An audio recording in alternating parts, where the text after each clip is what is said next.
Here's a video about how to use Mapit, a Shopify app by Boa Ideas. First, go to the homepage of your store's admin. Then, in the left-hand column, click Apps. Select the Mapit app. If you don't see it listed as an option, you'll have to go to the Shopify App Store and download it. Then, a new window will open and you'll see the Mapit app. This page displays the list of the custom shipping zones that you've created. Right now, you can see that there are no zones created. Let's go ahead and create our first shipping zone. You can do this by clicking the little plus sign or the button below.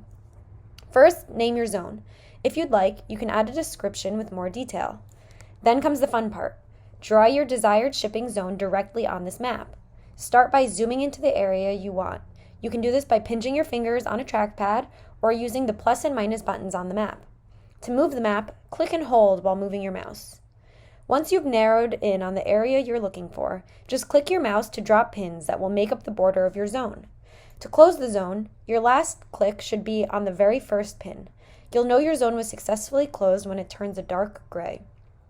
Once your map is drawn, enter how much you'll charge customers for shipping. If you don't charge for shipping, enter 0. If you offer free shipping above a certain cart amount, enter that in the next field. When you're done, click Add, and you'll be brought back to the home screen. Here you'll see the new shipping zone you've just created.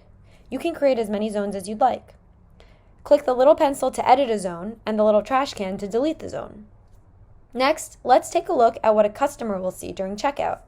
We've set up a test store and you can see a test product added to the cart, $10 for one product. Let's check out. As you can see, the customer's address is currently listed as New York City. Since we didn't set up a shipping zone for New York, we see an error message saying that the company doesn't ship to this area. Let's change the shipping address and see how our shipping options change.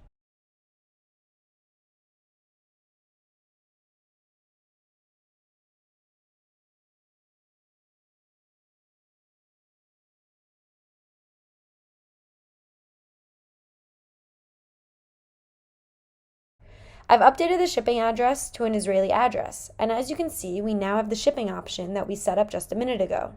The customer can then select that option and continue checking out. It's that simple. That's all there is to it, and we hope that you enjoy our app.